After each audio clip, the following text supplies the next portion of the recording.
So இன்னைக்கு ஒருத்தங்களுக்கு weight loss R அ. எதுக்கா இருந்தாலும் ஒரு டயட் சூஸ் பண்றாங்கன்னா, ம். டயட் சூஸ் பண்ணும்போது எந்த முக்கியமான 3 இல்ல விஷயங்கள் மைண்ட்ல அவங்க வந்து வச்சுக்கணும்? அவங்க யார் வெயிட் லாஸ் பண்ணாலும், வெயிட் கெயின் பண்ணாலும் ஒரே ஒரு விஷயம் என்ன வேணும்னா, அவங்களுக்கு கரெக்ட்டான அட்வைசர் வேணும். ஒரு நல்லா சொல்லிக் குடுக்குற ஒரு பர்சன் இப்ப எப்படி வந்து நம்ம ஸ்கூல்ல படிக்கிறோனோ, ஒரு நல்ல டீச்சர்னா தான் நல்ல மாணவனா வர முடியும் இல்லையா?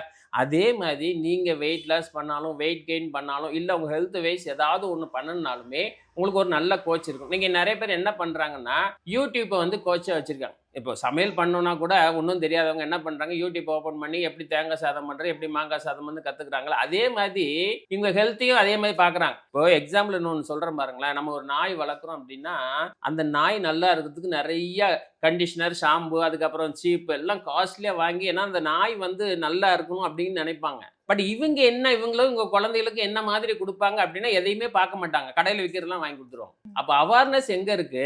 நாய் வந்து முடி நல்லா இருக்கணுங்கிற அவேர்னஸ் இருக்கு. பட் என் குழந்தைக்கு என்ன குடுத்தா நல்லா இருக்குங்கிற அவேர்னஸ். இதுதான் இன்னைக்கு நெறைய பேர் பண்ற முக்காவாசி தப்பு. அதுக்கு தான் என்ன பண்ணுவாங்க அப்படின்னா, யாராவது ஏதாவது ஒண்ணு சொன்னாங்கன்னா, அத எடுத்துக்குவாங்க. அப்புறமா அதுல எல்லாம் முடிஞ்சதுக்கப்புறம் அது சரியில்லம்பாங்க. அவங்கள திட்டுவாங்க. இப்படி தான் போய்க்கிட்டு இருக்கும். நீங்க நல்ல ஒரு நீங்க வெயிட் லாஸ் பண்றதுக்கு உங்களுக்கு நல்ல ஒரு ஆலோசகர் இருந்தாரு, சொல்லிக் குடுக்குறவர் இருந்தாரு அப்படின்னா, நீங்க கரெக்ட்டா வெயிட் லாஸ் பண்ணலாம். உங்க உடம்ப பத்தி அவருக்கு நல்லா தெரியும். அவர் கரெக்ட்டா சொல்லிக் குடுப்பார். அதுதான் இப்ப தேவை.